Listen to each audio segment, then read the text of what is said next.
Hi, hello dear friends. Welcome back to Davangere Tutorials and Raman Tutorials for GK.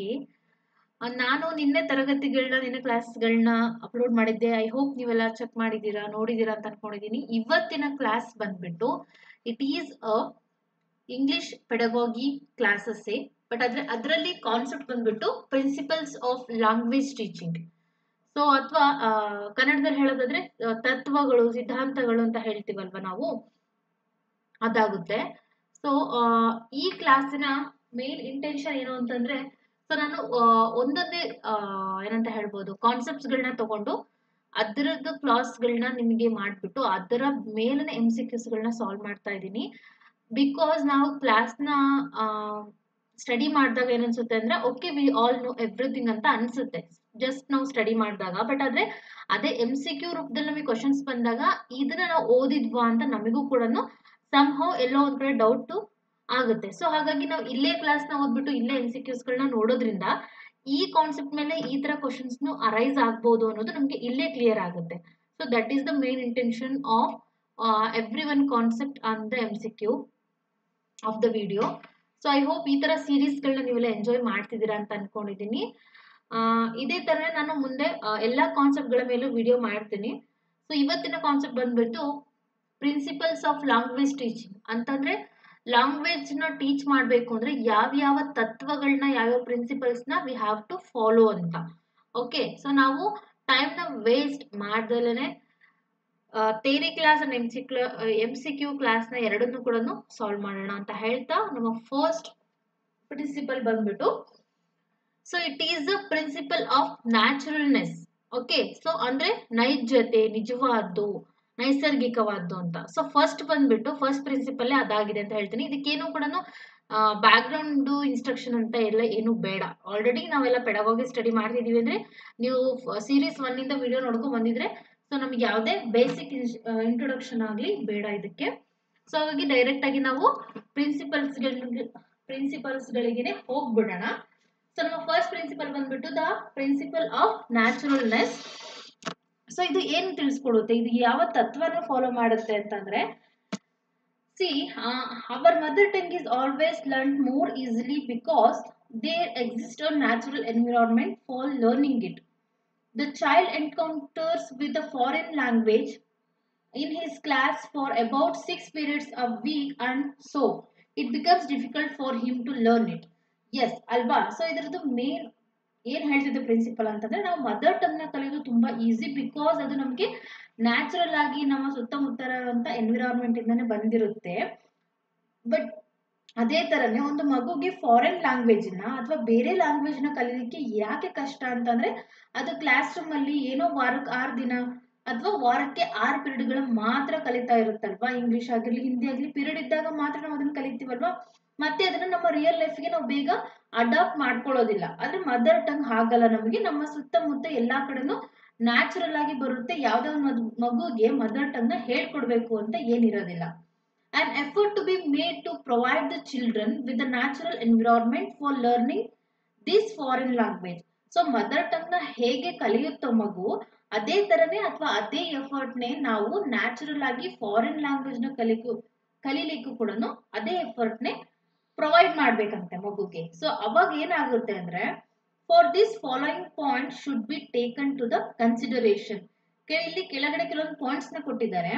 ಆ points ನ involve ಮಾಡ್ಕೊಂಡು ಮಗುಗೆ foreign language ನ ಕಲೀಲಿಕ್ಕೂ ಕೂಡ ಸೇಮ್ ಎಫರ್ಟ್ಸ್ ಹಾಕ್ಲಿಕ್ಕೆ ಹೇಳ್ಬೇಕು.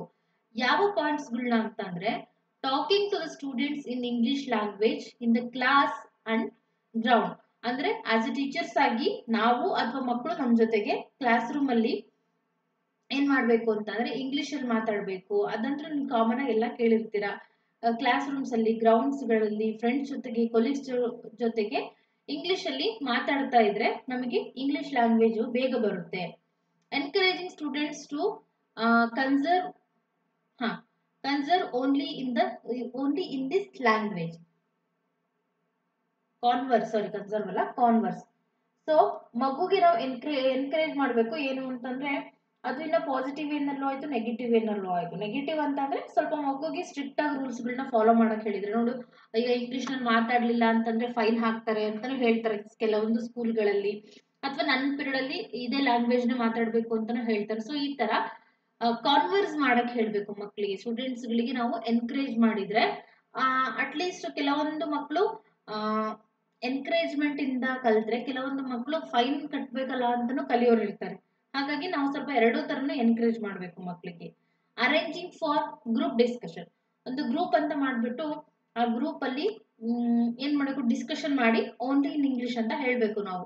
ಸೊ ಈ ತರ 3-4 ಅಂತಾರಲ್ಲ, we have to take many more steps. Okay, ತುಂಬಾ ನಾವು ಸ್ಟೆಪ್ಸ್ ಗಳನ್ನ ತಗೋಬಹುದು ಫಾರಿನ್ ಲ್ಯಾಂಗ್ವೇಜ್ ನ ಕಲಿಸ್ಬೇಕು ಅಂದ್ರೆ. ಇದೊಂದು 2-3 ಎಕ್ಸಾಂಪಲ್ಸ್ ನ ಕೊಟ್ಟಿದ್ದಾರೆ.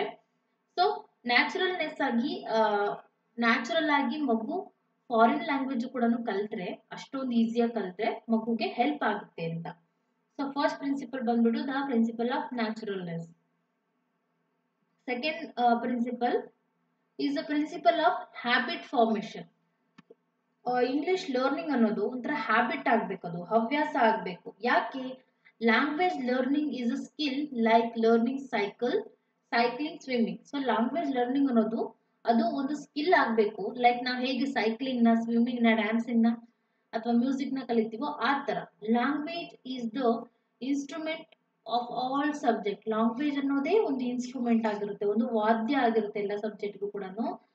So it should B automatic, that is the habit. So language learning ಅನ್ನೋದು ಆಟೋಮ್ಯಾಟಿಕ್ ಆಗಿ ಅದು ನಮ್ಗೆ ಬರಬೇಕು ಹ್ಯಾಬಿಟ್ ಆಗಿ.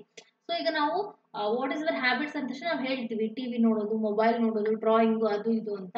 ಸೊ ಅದು ನಮ್ಮ ಹ್ಯಾಬಿಟ್ ಆಗಿರುತ್ತೆ. ನಾವು ಕಲಿತಾ ಕಲಿತಾ ಮಾಡ್ತಾ ಮಾಡ್ತಾ ನಮ್ಮ ಹ್ಯಾಬಿಟ್ ಆಗಿ ರೂಢಿ ಆಗುತ್ತೋ, ಅದೇ ತರನೇ ಲ್ಯಾಂಗ್ವೇಜ್ ಲರ್ನಿಂಗು ಕೂಡ ಬೇಸಿಕ್ ಇಂದಾನೆ ಅದು ಒಂದು ಹ್ಯಾಬಿಟ್ ಆಗಿ ನಮ್ಗೆ ರೂಢಿ ಆಗ್ಬೇಕು.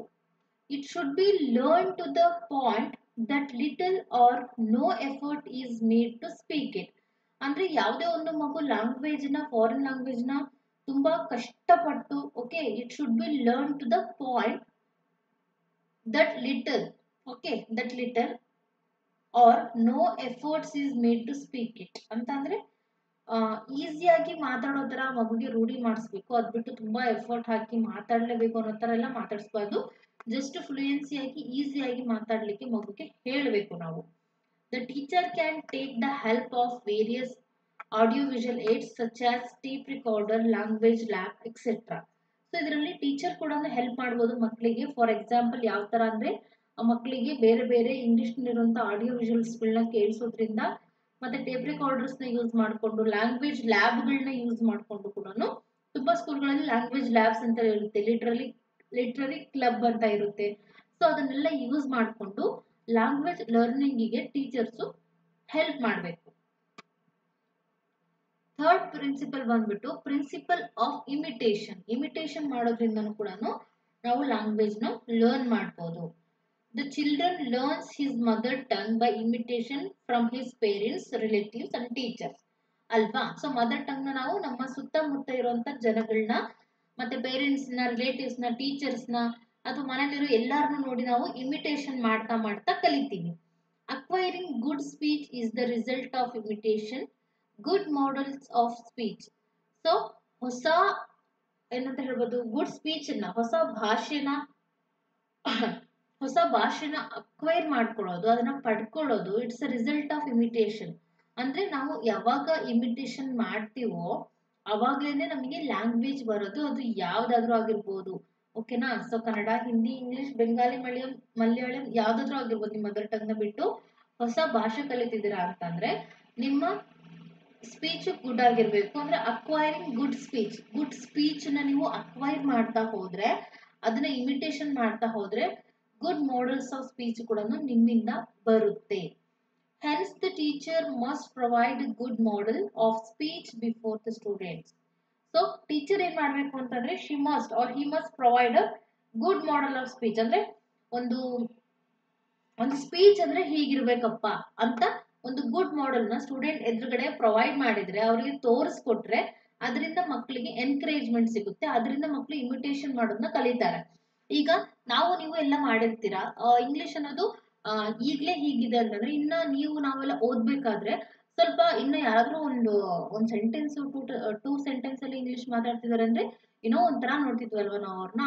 ಸೊ ಆತರ ಯಾರಾದ್ರೂ ಟೀಚರ್ಸ್ ಆತರ ಇಮಿಟೇಷನ್ಸ್ ನ ಮಾಡಿದ್ರೆ ನಾವ್ ಅನ್ಕೊಂತೀವಿ ನಾನು ಆ ಮ್ಯಾಮ್ ತರ ಮಾತಾಡ್ಬೇಕು, ನಾನು ಆ ಸರ್ ತರ ಮಾತಾಡ್ಬೇಕು.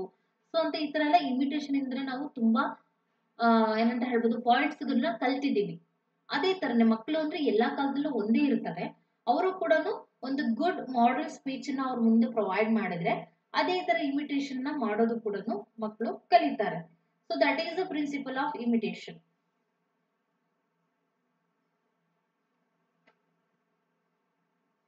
ನಮ್ಮ ಫೋರ್ತ್ ಪ್ರಿನ್ಸಿಪಲ್ ಬಂದ್ಬಿಟ್ಟು principle of exposure to the language. Okay, principle of exposure to the language ಅಂದ್ರೆ the children learn his mother tongue more rapidly because he he is exposed to it. So expose ಅಂದ್ರೆ ಗೊತ್ತಾಗುತ್ತಲ್ವಾ ನಿಮ್ಗೆಲ್ಲ. So exposure ಅಥವಾ exposure ಅಂತ ಅಂದ್ರೆ so it is a kind of ಏನಂತ ಹೇಳ್ಬೋದು, ನಾವು ನಮ್ಮನ್ನ ಪ್ರೆಸೆಂಟ್ ಮಾಡ್ಕೊಳ್ಳೋದು ಅಂತ ಹೇಳ್ಬೋದು. ಓಕೆ, ನಾವು ಅವ್ರ ಮುಂದೆ ಹೇಗೆ ಪ್ರೆಸೆಂಟ್ ಮಾಡ್ತಿದೀವಿ, ಎಕ್ಸ್ಪೋಸ್ ಹೇಗೆ ಮಾಡ್ತಿದೀವಿ ಅನ್ನೋ ತರ. Okay, principle of exposure of language ಅಂದ್ರೆ ಲ್ಯಾಂಗ್ವೇಜ್ ಹೇಗಿದೆ ಅಂತ ಎಕ್ಸ್ಪೋಸ್ ಮಾಡೋದು, ಅದ್ರ ಮುಂದೆ ತೋಡ್ಕೊಳ್ಳೋದು ಅಥವಾ ಅದ್ರ ಮುಂದೆ ಒಡ್ಡುವುದು ಅಂತ ಹೇಳ್ತಾರೆ ನೋಡಿ. ಸೊ ಆ ತರ.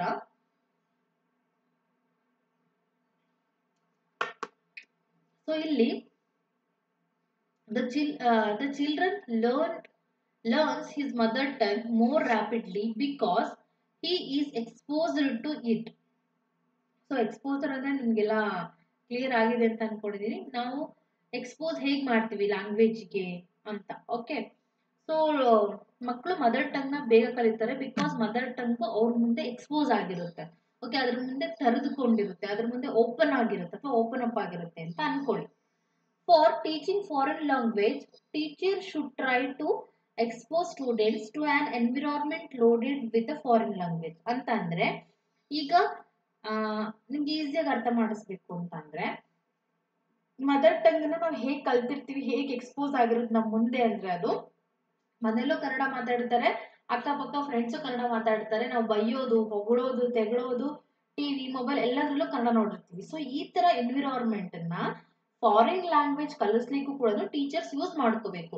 ಸ್ಕೂಲ್ ಒಳಗೆ, ಸ್ಕೂಲ್ ಹೊರಗೆ ಮಕ್ಳು ಏನಾದ್ರು ಆಕ್ಟಿವಿಟಿ ಮಾಡ್ತಿದ್ದಾರೆ ಅಂದ್ರೆ ಅಥವಾ ಏನಾದ್ರೂ ಒಂದು ಎಂಗೇಜಿಂಗ್ ಗೇಮ್ಸ್ ಗಳನ್ನ ಅಥವಾ ಏನೋ ಒಂದು ಆಡ್ತಿದ್ದಾರೆ ಅಂದ್ರೆ ಎಲ್ಲಾ ಕಡೆನೂ ಅದೇ ಲ್ಯಾಂಗ್ವೇಜ್ ನ, ಯಾವುದೇ ನೀವು ಫಾರಿನ್ ಲ್ಯಾಂಗ್ವೇಜ್ ಯಾವ್ದನ್ನ ಕಲಿಸ್ಲಿಕ್ಕೆ ಇಷ್ಟಪಡ್ತಿರೋ ಅದೇ ಫಾರಿನ್ ಲ್ಯಾಂಗ್ವೇಜ್ ಇಂದು complete environment loaded with foreign language. Okay, ನಾ ಕಂಪ್ಲೀಟ್ ಎನ್ವಿರಾನ್ಮೆಂಟ್ ಲೋಡೆಡ್ ಆಗಿರ್ಬೇಕು, ತುಂಬಿರ್ಬೇಕು. ಇಂಗ್ಲಿಷ್ ಭಾಷೆ ಕಲಿಸ್ತಿದ್ದೀರಾ ಅಂತಂದ್ರೆ ಎಲ್ಲಾ ಕಡೆ ಇಂಗ್ಲಿಷ್ ಹಿಂದೆ ಏನಂತ ಹೇಳ್ಬೋದು, ಟೀಚಿಂಗ್ ಏಡ್ಸ್ ಆಗಿರ್ಬೋದು, ಆಡಿಯೋ ವಿಜುವಲ್ಸ್, ಅವ್ರ ಹತ್ರ ಮಾತಾಡೋದು ಎಲ್ಲ ಕೂಡ ಅದೇ ತರನೇ ತುಂಬಿರ್ಬೇಕು. ಸೊ ಬೇಡ ಅಂದ್ರೂ ಕೂಡ ಅದನ್ನೆಲ್ಲ ನೋಡಿ ನೋಡಿ ನೋಡಿ ನೋಡಿ ನಾವೇ ಬೇಡ ಅಂದ್ರೂ ಕೂಡ ಅದು ನಮ್ ಕಣ್ ಮುಂದೆ ಬಂದು ಎಲ್ಲದನ್ನು ಕೂಡ ಕಲಿಸ್ಕೊಡ್ಬೇಕು. ಆ ತರ ಒಂದು ಎನ್ವಿರಾನ್ಮೆಂಟ್ ನ ಎಕ್ಸ್ಪೋಸ್ ಮಾಡ್ಬೇಕು ನೀವು ಯಾವುದೇ ಲ್ಯಾಂಗ್ವೇಜ್ ನ ಕಲಿಸ್ಲಿಕ್ಕೆ ಹೋದ್ರು ಕೂಡ. ಸೊ ಅದರಿಂದ ಲ್ಯಾಂಗ್ವೇಜ್ ಲರ್ನಿಂಗ್ ಈಸಿ ಆಗುತ್ತೆ. So for this teachers can take following steps. ಅಂತಂದ್ರೆ ಲ್ಯಾಂಗ್ವೇಜ್ ನ ನೀವು ಎಕ್ಸ್ಪೋಸ್ ಮಾಡ್ಬೇಕು, ಎಕ್ಸ್ಪೋಜರ್ ಮಾಡ್ಬೇಕು ಅಂದ್ರೆ ಈ ಕೆಳಗಿನ ಕೆಲವೊಂದು ಸ್ಟೆಪ್ಸ್ ಗಳನ್ನ ನೀವು ನೋಡ್ಕೋಬಹುದು. Distribute pamphlets in foreign language. ನಾವೇನೇ ಒಂದು ಸ್ಕೂಲಲ್ಲಿ ಏನೇ ಒಂದು ಚಿಕ್ಕ ಪುಟ್ಟ ಫಂಕ್ಷನ್ ಮಾಡ್ತಿದೀವಿ ಅಂತಂದ್ರೆ ಅದಕ್ಕೋಸ್ಕರ ಇನ್ವಿಟೇಷನ್ ಕಾರ್ಡ್ ನ, ಡಿಸ್ಟ್ರಿಬ್ಯೂಷನ್ ನ, ಪಾಂಪ್ಲೆಟ್ಸ್ ಗಳನ್ನ ಎಲ್ಲದೂ ಕೂಡ ಫಾರಿನ್ ಲ್ಯಾಂಗ್ವೇಜ್ ಅಲ್ಲೇ ಮಾಡಿಸುವಂತದ್ದು. Form a foreign language speaking club in a school. ಅಂದ್ರೆ ಫಾರಿನ್ ಲ್ಯಾಂಗ್ವೇಜ್ ಸ್ಪೀಕಿಂಗ್ ಕ್ಲಬ್ ಅಂತಾನೆ ಮಾಡ್ಕೊಂಡು ಆ ಕ್ಲಬ್ ಅಲ್ಲಿ ಇರೋರು ಎಲ್ಲರೂ ಕೂಡ ಇಂಗ್ಲಿಷ್ ಮಾತಾಡ್ಬೇಕು. ಇಂಗ್ಲಿಷ್ ಯಾರ್ಯಾರು ಮಾತಾಡ್ತೀವಿ ಅಂತ ಹೇಳ್ತಾರೋ ಅವ್ರಿಗೆಲ್ಲ ಎನ್ಕರೇಜ್ ಮಾಡ್ಬೇಕು, ಹೇಳ್ಕೊಡ್ಬೇಕು, ಕಲ್ಸ್ಕೊಡ್ಬೇಕು ಅಂತ ಈ ತರ ಒಂದು ಗ್ರೂಪ್ ನ, ಕ್ಲಬ್ ನ ಫಾರ್ಮೇಶನ್ ಮಾಡ್ಬೇಕು teachers. Display charts with slogan written in English on walls. So ಇದೆಲ್ಲ ಆಲ್ಮೋಸ್ಟ್ ಮಾಡಿರ್ತೀವಿ. ಈ ಶುಭಾಷಿತಗಳನ್ನ ಅಥವಾ ಇಂಪಾರ್ಟೆಂಟ್ ಸ್ಲೋಗನ್ಸ್ ಗಳನ್ನ ನಾವೆಲ್ಲ ಕೂಡ ಚಾರ್ಟ್ಸ್ ಗಳ ಮೇಲೆ ಇಂಗ್ಲಿಷ್ ಅಲ್ಲಿನೇ ಬರೆದು ಏನು ವಾಲ್ಸ್ ಗಳ ಮೇಲೆ ಹಾಕ್ಬೇಕು. Show slides in English. So English ಅಲ್ಲಿನೇ ಸ್ಲೈಡ್ ಶೋಗಳನ್ನ, ಓಕೆ, ಕಂಪ್ಯೂಟರ್ ಲ್ಯಾಬ್ ಅಲ್ಲಿ ಕೆಲವೊಂದು ಅವೆಲ್ಲ ಕೂಡ ಮಾಡಬೇಕು. Use of mother tongue in classroom be minimised to give students maximum exposure to English. ನಾವು ನೀಟಾಗಿ ಇಂಗ್ಲಿಷ್ ಲ್ಯಾಂಗ್ವೇಜ್ ನ ಕಲಿಸ್ಬೇಕು ಅಂದ್ರೆ ಮದರ್ ಟಂಗ್ ನ ಮಾತಾಡೋದು ತಪ್ಪಂತ ಅಲ್ಲ, ಬಟ್ ಆದ್ರೆ ನಾವು ಈಗ ಬೇರೆ ಒಂದು ಲ್ಯಾಂಗ್ವೇಜ್ ನ ಮಕ್ಕಳಿಗೆ ಸ್ಟ್ರಿಕ್ಟ್ ಆಗಿ ಕಲಿಸ್ಬೇಕು ಅಂದ್ರೆ ಅವ್ರಿಗೆ ಸ್ಟ್ರಿಕ್ಟ್ ಆಗಿ ವಾರ್ನ್ ಮಾಡ್ಬೇಕು. ನೀವು ಕ್ಲಾಸ್ ರೂಮ್ ಅಲ್ಲಿ ಮದರ್ ಟಂಗ್ ಅನ್ನ ಅಂದ್ರೆ ಯಾವುದೇ ಆಗಿರ್ಲಿ ನಿಮ್ಮ ಮದರ್ ಟಂಗು ಅದನ್ನ ಮಾತಾಡೋದು ಮಿನಿಮೈಸ್ ಮಾಡಬೇಕು, ಅಂದ್ರೆ ಆದಷ್ಟು ಕಡಿಮೆ ಮಾಡ್ಕೋಬೇಕು. ಸೊ ಫಾರಿನ್ ಲ್ಯಾಂಗ್ವೇಜ್ ನ ಮ್ಯಾಕ್ಸಿಮಮ್ ಮಾಡ್ಕೋಬೇಕು, ಅಂದ್ರೆ ಮ್ಯಾಕ್ಸಿಮಮ್ ನೀವು ಕೈಲಾದಷ್ಟು ಫಾರಿನ್ ಲ್ಯಾಂಗ್ವೇಜ್ ನ ಅಂದ್ರೆ ಇಂಗ್ಲಿಷ್ ನೇ ಮಾತಾಡ್ಲಿಕ್ಕೆ ಸ್ಟಾರ್ಟ್ ಮಾಡಿದ್ರೆ ಸೊ ಅದು ನಿಮ್ಗೆಲ್ಲರಿಗೂ ಕೂಡ ಈಸಿ ಆಗುತ್ತೆ ಅಂತ ಮಕ್ಕಳಿಗೆ ನಾವು ಹೇಳ್ಕೊಡ್ಬೇಕು. ಸೊ ಇದೆಲ್ಲಾ ಸ್ಟೆಪ್ಸ್ ಗಳನ್ನು ಕೂಡ ಫಾಲೋ ಮಾಡಬೇಕು. ಯಾಕೆ? ಒಂದು ಲ್ಯಾಂಗ್ವೇಜ್ ಎಕ್ಸ್ಪ್ಲೋಜರ್ ಆಗ್ಬೇಕು ಅಂತಂದ್ರೆ. ನಮ್ಮ ನೆಕ್ಸ್ಟ್ ಪ್ರಿನ್ಸಿಪಲ್ ನೋಡಿ, principle of selection and gradation. Known to unknown, ಅಂದ್ರೆ ಗೊತ್ತಿರೋ ಕಡೆಯಿಂದ ಗೊತ್ತಿಲ್ಲದೆ ಇರೋ ಕಡೆಗೆ ಅಂತ. ಅಂದ್ರೆ ಇಲ್ಲಿ ಯಾವ ಪ್ರಿನ್ಸಿಪಲ್ ಅಂದ್ರೆ ಇದು ಹೇಗೆ ಸೆಲೆಕ್ಷನ್ ಮತ್ತೆ ಗ್ರೇಡಿಯೇಷನ್ ಅಂತಂದ್ರೆ ಫಸ್ಟ್ ಸೆಕೆಂಡ್ ಥರ್ಡ್ ಅಂತ ಈ ತರ ಎಲ್ಲ ಹೇಗ್ ಮಾಡ್ಬೇಕು teachers. While teaching English one should proceed from I am so sorry teaching ನ ಇಂಗ್ಲಿಷ್ ನ ಟೀಚ್ ಮಾಡಬೇಕಿದ್ದಾಗ ಅಥವಾ ಮಾಡಬೇಕಾದಾಗ ಎಲ್ಲರೂ ಕೂಡ simple to complex and from concrete to abstract ಇದೆಲ್ಲ ಮಾಡಿರ್ತಾರೆ. ಸಿಂಪಲ್ ಇಂದ ಕಾಂಪ್ಲೆಕ್ಸ್ ಕಡೆ ಹೋಗೋದು, ಕಾಂಕ್ರೀಟ್ ಇಂದ ಅಬ್ಸ್ಟ್ರಾಕ್ಟ್ ಕಡೆ ಹೋಗೋದು, ಇದೆಲ್ಲ ಕೂಡ ಫಾಲೋ ಮಾಡಿರ್ತಾರೆ. Mastery over a language doesn't mean knowing all the words in it. So ನಾವು ಇಂಗ್ಲಿಷ್ ಅಲ್ಲಿ ಮಾಸ್ಟರ್ಸ್ ಮಾಡಿದ್ವಿ ಅಂತಂದ್ರೆ ನಮ್ಗೆ ಎಲ್ಲಾ ಇಂಗ್ಲಿಷ್ ವರ್ಡ್ ಗೊತ್ತಿದೆ, ಎಲ್ಲಾ ಗ್ರಾಮರ್ ರೂಲ್ಸ್ ಗೊತ್ತಿದೆ, ಪ್ರತಿಯೊಂದು ಇಂಗ್ಲಿಷ್ ಅಲ್ಲಿ ಗೊತ್ತಿದೆ ಅಂತ ಅಲ್ಲ. ಓಕೆನಾ? ಸೊ ನಾವ್ ಏನ್ ಮಾಡ್ಬೇಕು ಅಂತಂದ್ರೆ vocabulary and structures R selected and graded keeping in view the principles of frequency, usefulness, reachability and difficulty level. So ನಾವು ವೊಕ್ಯಾಬ್ಯುಲರಿನ ಅಂಡ್ ಸ್ಟ್ರಕ್ಚರ್ ನ ಸೆಲೆಕ್ಟ್ ಮಾಡಿ ಒಂದು ಗ್ರೇಡಿಯೇಷನ್ ಮಾಡಬೇಕು. ಸೊ ಅದನ್ನ ಏನ್ ಮಾಡ್ಬೇಕು ಅಂತಂದ್ರೆ principle of frequency, usefulness, reachability ಮೇಲೆ ಅಥವಾ ಡಿಫಿಕಲ್ಟಿ ಮೇಲೆ ಒಂದಾದ್ಮೇಲೆ ಒಂದು ರೆಡಿ ಮಾಡ್ಬೇಕು. ಫಸ್ಟ್ ಇದು, ಸೆಕೆಂಡ್ ಇದು ಅಂತ ನೀಟಾಗಿ ವೊಕ್ಯಾಬ್ಯುಲರಿ ಥ್ರೂ ನಾವೇನ್ ಮಾಡ್ಬೇಕು ವರ್ಡ್ಸ್ ಗಳನ್ನ ಡಿವೈಡ್ ಮಾಡ್ಬೇಕು. ಅದಾದ್ಮೇಲೆ gradation of vocabulary and structures helps in learning the language without much difficulty. So gradation of vocabulary, okay, ವೊಕ್ಯಾಬ್ಯುಲರಿನ ನಾವು ಗ್ರೇಡಿಯೇಷನ್ ಮಾಡೋದ್ರಿಂದ ಎ ಆದ್ಮೇಲೆ ಬಿ, ಬಿ ಆದ್ಮೇಲೆ ಸಿ ಅಂತ ಈ ತರ ಮಾಡೋದ್ರಿಂದ and structures help in learning. So language learning ಗೆ ಹೆಲ್ಪ್ ಆಯ್ತು ವಿತೌಟ್ ಮಚ್ ಡಿಫಿಕಲ್ಟಿ. ಸೊ ಈಗ ನಮಗೆಲ್ಲ ಗ್ರೇಡಿಯೇಷನ್ ಅಂದ್ರೆ ಡಿಕ್ಷನರಿ ಎಲ್ಲ ಇರೋದ್ರಿಂದ ಹೆಲ್ಪ್ ಆಗಿದೆ ಅಲ್ವಾ, ನಿಮಗೂ ನಮಗೂ ಎಲ್ಲರಿಗೂ ಕೂಡ. ಸೊ ಅದರಿಂದನೇ ಹೆಲ್ಪ್ ಆಗಿದೆ ಅಂತ ಹೇಳ್ಬೋದು. ಸುಮ್ಮನೆ ಯಾವ ವರ್ಡ್ಸ್ಗಳು ಎಲ್ಲೆಲ್ಲೋ ಇದೆ ಅದ್ರ ಮೀನಿಂಗ್ ಗೊತ್ತಾಗ್ತಿರ್ಲಿಲ್ಲ ನಮಗೆ. Gradation of the language material means placing the language items in an order. So gradation of language ಅಂದ್ರೆ ಏನು gradation ಮಾಡ್ತಾರೆ ಅಂತಂದ್ರೆ language materials means placing the language item in an order. language item ಗಳನ್ನ placement ಮಾಡ್ತಾರೆ ನೀಟಾಗಿ, placement ಮಾಡ್ತಾರೆ ಯಾವ್ದು first ಬರಬೇಕು, ಯಾವ್ದು ಸೆಕೆಂಡ್ ಬರಬೇಕು, ಯಾವ್ದು ಥರ್ಡ್ ಬರಬೇಕು ಅಂತ. Grading involves grouping and sequences. Grading ಅನ್ನೋದು ಒಂದು ಗುಂಪನ್ನ, ಒಂದು ಗ್ರೂಪ್ನ ಮತ್ತೆ ಸೀಕ್ವೆನ್ಸ್ ಗಳನ್ನ ಅಥವಾ ಇದಾದ್ಮೇಲೆ ಯಾವ್ದು ಬರಬೇಕು ಅಂತ ಒಂದು ಕಾನ್ಸೆಪ್ಟ್ ಗಳನ್ನ ಇನ್ವಾಲ್ವ್ ಆಗುತ್ತೆ ಗ್ರೇಡಿಯೇಷನ್ ಅನ್ನೋದು.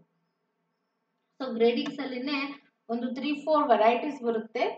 ಫೋನೆಟಿಕ್ ಗ್ರೂಪ್ಸ್ ಅಂತ. ಓಕೆ, ಫೋನೆಟಿಕ್ ಅಂತಂದ್ರೆ ಸೌಂಡ್ ಅಂತ ಅಲ್ವಾ. ಸ್ವಲ್ಪ ಅನ್ಹೆಲ್ತಿ ಆಗಿದೆ. ಐ ಹೋಪ್ ನನ್ನ ವಾಯ್ಸ್ ಎಲ್ಲ ಕ್ಲಿಯರ್ ಆಗಿದೆ ಅಂತ ಅನ್ಕೊಂಡಿದೀನಿ. Because of this bad weather dehydration ಜಾಸ್ತಿ ಅಲ್ವಾ ಈಗ. ಸೊ ಇಲ್ಲಿ ಯಾವುದು ಗ್ರೇಡಿಯೇಷನ್ ಅಲ್ಲಿನೇ ಇಲ್ಲಿ ವೆರೈಟೀಸ್ ಬರುತ್ತೆ ಅಥವಾ ಟೈಪ್ಸ್ ಬರುತ್ತೆ ಅಂತ ಹೇಳ್ಬೋದು. ಸೊ ಅಂದ್ರೆ ಗ್ರೇಡಿಯೇಷನ್ ಅನ್ನೋದು ಸೆಲೆಕ್ಷನ್ ಮಾಡೋದು ಒಂದೊಂದು ಗುಂಪುಗಳನ್ನ. ಓಕೆ, ಇದಾದ್ಮೇಲೆ ಇದು, ಯಾವ್ದಾದ್ಮೇಲೆ ಯಾವ್ದು ಅನ್ನೋದು. ಸೊ ಅದರಲ್ಲಿ ಫಸ್ಟ್ ಅಥವಾ ತುಂಬಾ ಇಂಪಾರ್ಟೆಂಟ್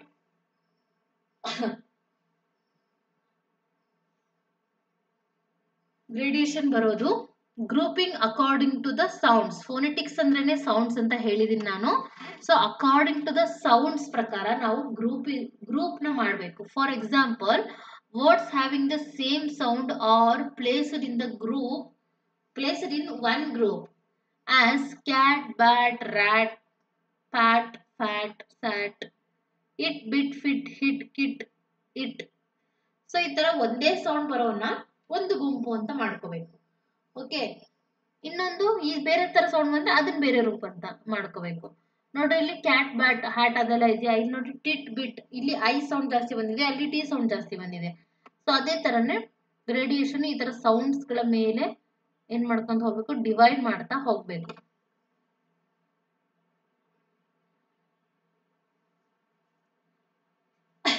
ಸೊ ನಮ್ಮ ನೆಕ್ಸ್ಟ್ ಸೆಕೆಂಡ್ ಗ್ರೂಪ್ ಬಂದ್ಬಿಟ್ಟು it is a lexical grouping.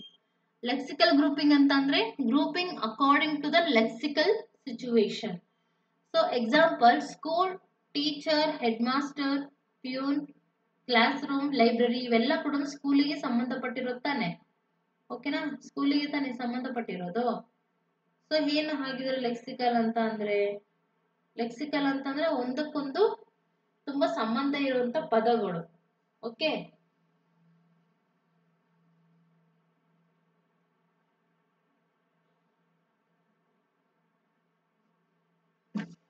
all these words are grouped around school.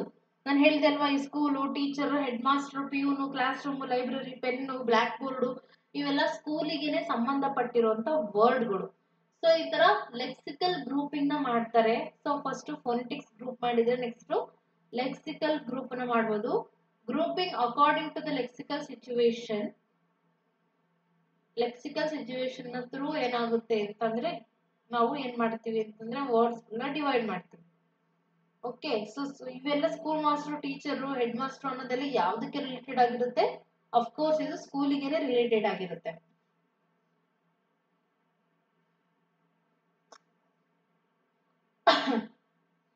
Next grammatical grouping. ಈಗ ನಾವು ಫೋನೆಟಿಕ್ಸ್ ಗ್ರೂಪ್ ಮಾಡಿದ್ವಿ, ಲೆಕ್ಸಿಕಲ್ ಗ್ರೂಪ್ ಮಾಡಿದ್ವಿ, ಈಗ ಗ್ರಾಮರ್ ಅಥವಾ ಗ್ರಾಮೆಟಿಕಲ್ ಗ್ರೂಪ್ ಕೂಡ ಮಾಡಬೇಕು. Grouping according to the similar pattern. Similar pattern ಅಲ್ಲಿ ನಾವು ಗ್ರೂಪಿಂಗ್ ಮಾಡಿದೀವಿ ಅಂತಂದ್ರೆ my book, his book. Pattern grouping. ಇದು ನೋಡ್ರಿ, ಮೈ ಬುಕ್ ಅಂದ್ರೂ ಕೂಡ ಅಥವಾ ಹಿಸ್ ಬುಕ್ ಅಂದ್ರೂ ಕೂಡ ಇದು ಒಂಥರ ಪ್ಯಾಟರ್ನ್. ಇದು in the room, in the corner, in the class, in the garden, etc. Phrasing grouping. Okay, so ಇವೆಲ್ಲ ಕೂಡ ಒಂದೊಂದು ಚಿಕ್ಕ ಗ್ರೂಪ್ಗಳು ಅಂತ ಹೇಳ್ಬೋದು. Semantic grouping. ಸಿಮ್ಯಾಂಟಿಕ್ ಅಂತಂದ್ರೆ ಒಂದು ಶಬ್ದಗಳ ಅರ್ಥ ಅಂತ ಹೇಳಿದ್ದೆ ನಾನು ನಮ್ಮ ಮೆಥಡಾಲಜಿ ಕ್ಲಾಸ್ ಅಲ್ಲಿ. ನೆನ್ಪಿಟ್ಕೊಂಡಿದಿರೋ ಮರ್ತಿದಿರೋ ಗೊತ್ತಿಲ್ಲ ನನಗೆ, ಒಂದ್ಸತಿ ಮರ್ತು ಹೋಗಿದ್ರೆ ಹೋಗಿ ಚೆಕ್ ಮಾಡ್ಕೊಳ್ಳಿ. So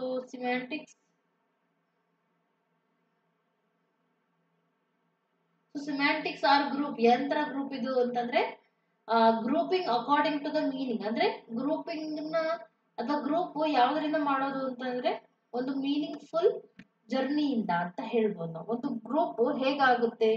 so semantics grouping according to the meaning ಹೇಗಿರುತ್ತೆ ವರ್ಡ್ ಇಂದು ಅದಕ್ಕೆ ತಕ್ಕಂತೆ ನಾವು ಏನ್ ಮಾಡ್ತಾ ಹೋಗ್ತೀವಿ ಅಂತಂದ್ರೆ ಗ್ರೂಪ್ ನ ಮಾಡ್ತಾ ಹೋಗ್ತೀವಿ. For example school, college, university, tractor. Okay, school, college, university, tractor, bike, car, tonga, train, aeroplane ಇವೆಲ್ಲ ಕೂಡ ಸಿಮ್ಯಾಂಟಿಕ್ ಗ್ರೂಪ್ಸ್ ಗೆ ಬರುತ್ತೆ. ಇದನ್ನ ಅಕಾರ್ಡಿಂಗ್ ಟು ದ ಮೀನಿಂಗ್, ಅರ್ಥಗಳಿಂದ ನಾವು ಗ್ರೂಪ್ ನ ಮಾಡ್ತೀವಿ. ಸ್ಟ್ರಕ್ಚರ್ ಗ್ರೂಪಿಂಗ್ ಹೆಂಗ್ ಮಾಡ್ತೀವಿ ಹಂಗಿದ್ರೆ ಲ್ಯಾಂಗ್ವೇಜ್ ಅಲ್ಲಿ ನಾವು grouping in the structure means how the selected item fit one into the other, the sounds into the words into the phrases. ಅಂದ್ರೆ ಈ ಗ್ರೂಪ್ ನ ಹೇಗ್ ಮಾಡ್ತೀವಿ ಅಂದ್ರೆ it means how the selected items ಅಂದ್ರೆ ಸೆಲೆಕ್ಟ್ ಆಗಿರುವಂತ ಐಟಮ್ಸ್ ಹೇಗೆ fit ಆಗುತ್ತೆ. It fit one into the others. Okay, ಒಬ್ರದು ಇನ್ನೊಬ್ರಿಗೆ ಯಾವ ತರ ಫಿಟ್ ಆಗುತ್ತೆ.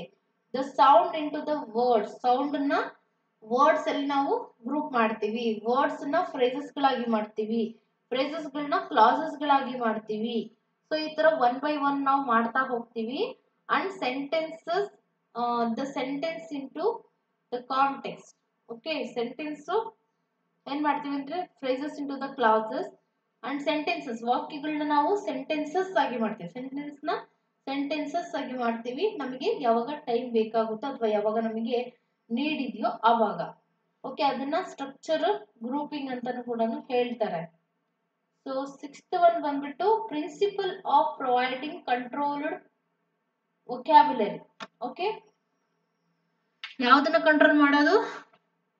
ಪ್ರೊವೈಡಿಂಗ್ ವೊಕ್ಯಾಬ್ಯುಲರಿನ ಕಂಟ್ರೋಲ್ ಮಾಡೋದನ್ನ ನಾವು ನಿಲ್ಲಿಸ್ಬಿಡ್ಬೇಕು. ವೊಕ್ಯಾಬ್ಯುಲರಿನ ಕಂಟ್ರೋಲ್ಡ್ ಆಗಿ ಇಡಬೇಕು. Principle of providing controlled vocabulary, controlling ಅಲ್ಲಿ ಇರಬೇಕು. Vocabulary should be kept under control. ವೊಕ್ಯಾಬ್ಯುಲರಿನ ಶಬ್ದಕೋಶಗಳನ್ನ ಅಥವಾ ವೊಕ್ಯಾಬ್ಯುಲರಿ ಅಂದ್ರೆ ಗೊತ್ತಾರೆ ಪದಗುಚ್ಛಗಳನ್ನ ನಾವು ಕಂಟ್ರೋಲ್ ಅಲ್ಲೇ ಇಡಬೇಕು, ನಮ್ಮ ಅಂಡರ್ ಅಲ್ಲಿ. Vocabulary should be taught and practised only in the context of real situation.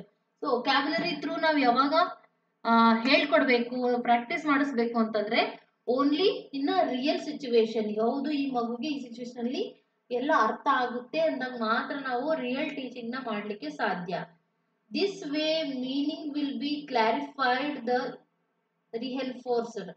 Okay, ಈ ವೇ ನಲ್ಲಿ ನಾವು meanings will be clarified and reinforced. Meaning ಅನ್ನೋದು ಮತ್ತೆ ಕ್ಲಾರಿಫೈ ಆಗಿ ರಿಹೆನ್ಫೋರ್ಸ್ ಆಗಿ ಬರುತ್ತೆ. One second, I will check the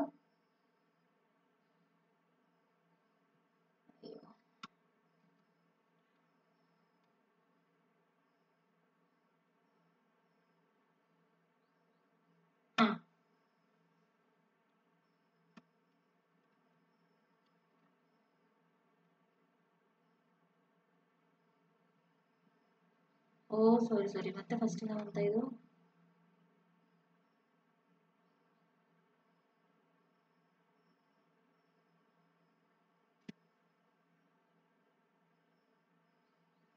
I am searching, wait.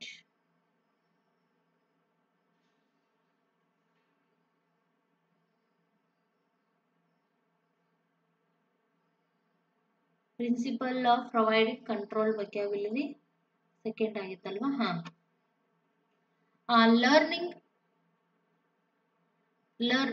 learning to speak and language is always by far the shortest road to read and write it. Okay, language ನ ಕಲಿಯೋದು ಮಾತಾಡೋದು ಕೂಡ one of the shortest road ಅಂತಂದ್ರೆ ತುಂಬಾ ಈಸಿಯಾಗಿ ನಾವು language ನ ಕಲಿಯುವಂತ ಒಂದು ವೇ ಆಗಿರುತ್ತೆ ಯಾವಾಗ ನಾವು ಕಮ್ಯುನಿಕೇಟ್ ಮಾಡ್ತೀವೋ ಆವಾಗ. Hence, much importance should be given to accurate work than reading and writing in the initial stages of language learning. Okay, ಏನಾಗುತ್ತೆ ಇಲ್ಲಿ ಅಂತಂದ್ರೆ ಮಚ್ ಇಂಪಾರ್ಟೆನ್ಸ್ ನ ಯಾರಿಗೆ ಕೊಡ್ತಾರೆ? Should be given to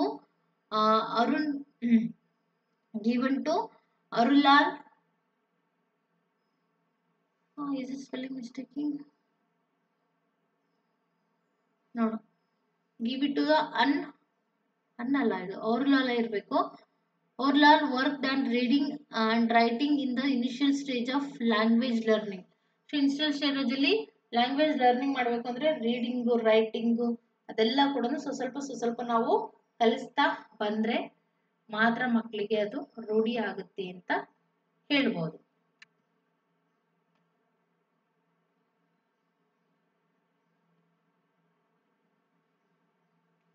so ನಮ್ಮ ನೆಕ್ಸ್ಟ್ ಪ್ರಿನ್ಸಿಪಲ್ ಬಂದ್ಬಿಟ್ಟು principle of accuracy and correctness. Accuracy ಅಂದ್ರೆ correct ಆಗಿ ಇದೆಯೋ ಇಲ್ವೋ ಅಂತ ತಿಳ್ಕೊಳ್ಳೋದು, ಅಕ್ಯುರೇಟ್ ಆಗಿ ಇದೆಯೋ ಇಲ್ವೋ ಅಂತ.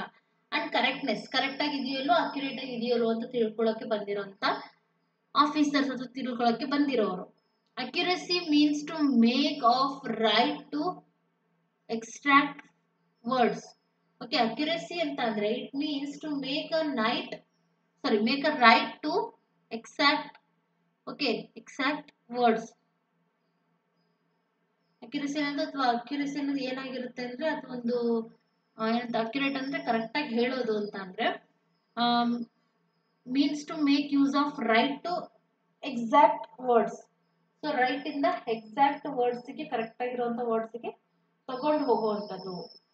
Thus only those words be used which important meaning of context.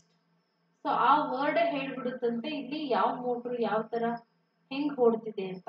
Okay, ಅಂದ್ರೆ ಮೋಟರ್ ಮೀನ್ಸ್ ಯಾವ ಏನಂತ ಅನ್ಬೋದು, ಯಾವ skills. Okay, thus the only those words be used with the impart meaning of the context. ಈ ಕಾಂಟೆಕ್ಸ್ಟ್ ಅಲ್ಲಿ ಹೇಗೆ ಓಡ್ತಾ ಇದೆ ಅಂದ್ರೆ ಈಗ ಹೇಗೆ ಒಂದು ಮಷಿನ್ ರನ್ ಆಗುತ್ತಲ್ವಾ, ಅದೇ ತರನೇ ನಮ್ಮಲ್ಲಿ ಲ್ಯಾಂಗ್ವೇಜ್ ಲರ್ನಿಂಗ್ ಅನ್ನೋದು ಹೇಗೆ ಒಂದು ಅಕ್ಯುರೇಸಿಯಿಂದ ಒಂದು ಕರೆಕ್ಟ್ನೆಸ್ ಇಂದ ರನ್ ಆಗುತ್ತೆ ಅಂತ. ಓಕೆ, ಅಕ್ಯುರೇಸಿ ಅಂತಂದ್ರೆ ಒಂದು ಕರೆಕ್ಟ್ ಆಗಿ ಅಂತ ಅನ್ಕೊಳಪ್ಪ, ಅಕ್ಯುರೇಸಿ ಅಂದ್ರೆ ನಿರ್ದಿಷ್ಟವಾಗಿ ಅಂತಾನು ಹೇಳ್ಬೋದು ನಾವು. ಈ ತರ ಒಂದು ಸಿದ್ಧಾಂತ ಕೂಡ ಇದೆ. Next it is necessary for this that ಅಂತಂದ್ರೆ ಇದು ನೆಸೆಸಿಟಿ ಇದೆ ಏನು ಅಂತಂದ್ರೆ the selection of words should be right. Accuracy correct ಆಗಿರ್ಬೇಕು ಅಂತ ಅಂದ್ರೆ ಸೆಲೆಕ್ಷನ್ ಆಫ್ ವರ್ಡ್ಸ್ ಗಳು ಕೂಡ ಕರೆಕ್ಟ್ ಆಗಿರ್ಬೇಕು. Use of word should be economical, expression should be impressive. ಅಂತಂದ್ರೆ ವರ್ಡ್ ನ ಯೂಸ್ ಮಾಡೋದು ಎಕನಾಮಿಕಲ್ ಆಗಿರ್ಬೇಕು, ಸುಮ್ಮನೆ ಎಲ್ಲಾ ವರ್ಡ್ಸ್ ಗಳು ಯೂಸ್ ಮಾಡೋದಲ್ಲ. ಅದೇ ತರನೇ ಎಕ್ಸ್ಪ್ರೆಷನ್ ಅನ್ನೋದು ಇಂಪ್ರೆಸಿವ್ ಆಗಿರ್ಬೇಕು. Okay, so correctness is also implies the accuracy of pronunciation. Language ಅಲ್ಲಿ ಕರೆಕ್ಟ್ನೆಸ್ ಕರೆಕ್ಟ್ ಆಗಿರೋದು ಕೂಡ ಅಕ್ಯುರಸಿ ಮೇಲೆ ಮತ್ತೆ ಅದರ ಪ್ರೊನೌನ್ಸಿಯೇಷನ್ ಮೇಲೆ ಇಂಪ್ಯಾಕ್ಟ್ ಅನ್ನ ಮಾಡುತ್ತೆ. Intonation, spelling, structure and articulation ಯಾವ್ಯಾವ್ದ್ರ ಮೇಲೆ ಅಂತಂದ್ರೆ ಕರೆಕ್ಟ್ನೆಸ್ ಕೂಡ ಲ್ಯಾಂಗ್ವೇಜ್ ನ ಪ್ರೊನೌನ್ಸಿಯೇಷನ್ ಮೇಲೆ. ಓಕೆ, ಅದು ಇದಾಗಿದೆ, ಸ್ಪ್ಲಿಟ್ ಆಗಿದೆ. ನೆಕ್ಸ್ಟ್ ಸ್ಪೆಲ್ಲಿಂಗ್ ಮೇಲೆ, ಸ್ಟ್ರಕ್ಚರ್ ಹೇಗೆ ಸೆಂಟೆನ್ಸ್ ಸ್ಟ್ರಕ್ಚರ್ ಆಗಿದೆ ಅದ್ರ ಮೇಲೆ, ಮತ್ತೆ ಆರ್ಟಿಕ್ಯುಲೇಷನ್ ಮೇಲೆ, ಎಲ್ಲದ್ರ ಮೇಲೂ ಕೂಡ ಇಂಪ್ಯಾಕ್ಟ್ ಮಾಡುತ್ತೆ. Thus the teacher should be both accurate and correct from very beginning.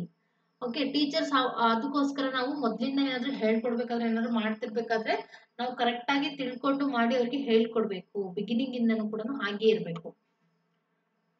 So ನಮ್ಮ 9th ಪ್ರಿನ್ಸಿಪಲ್ ಯಾವುದು ನೋಡಿ, the principle of practice and drill. ಅಂತಂದ್ರೆ ಲ್ಯಾಂಗ್ವೇಜ್ ನ ಕಲಿಬೇಕು ಅಂದ್ರೆ ಟೀಚರ್ಸ್ ಪ್ರಾಕ್ಟೀಸ್ ಪ್ರಾಕ್ಟೀಸ್ ಪ್ರಾಕ್ಟೀಸ್ ಮತ್ತೆ ಡ್ರಿಲ್ ಡ್ರಿಲ್ ಡ್ರಿಲ್ ಮಾಡ್ತಾನೆ ಇರಬೇಕು.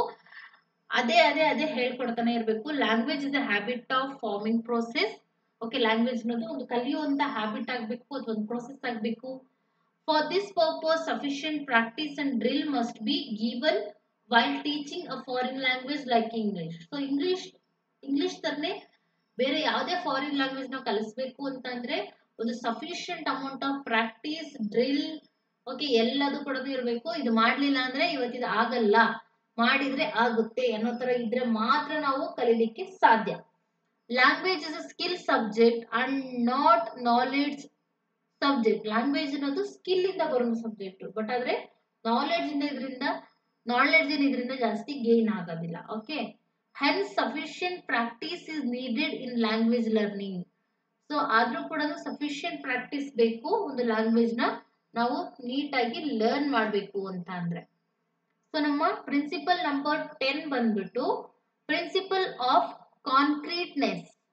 The student will proceed from the concrete to abstract and will therefore be furnished with an abundance of well chosen example and concrete illustration. Okay, so ಇದರಲ್ಲಿ one second.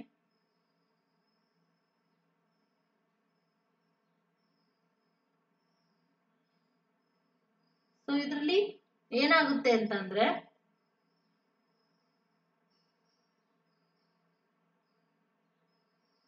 ಒಂದೇ ಒಂದು ನಿಮಿಷ ಸ್ವಲ್ಪ.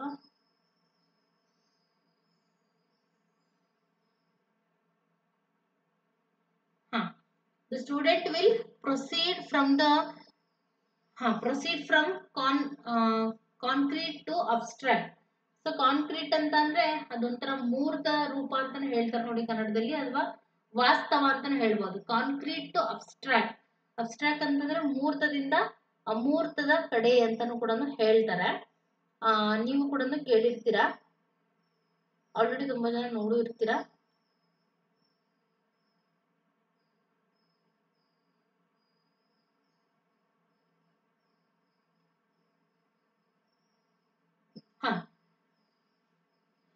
So ಇಲ್ಲಿ ಏನಾಗುತ್ತೆ, concrete to abstract and will therefore be furnished with an abundance of well chosen example and concrete instruction. So ಇದೆಲ್ಲ ಕೂಡ ಕಾಂಕ್ರೀಟ್ನೆಸ್ ಅಲ್ಲಿ ಆಗ್ತಾ ಇರುವಂತದ್ದು.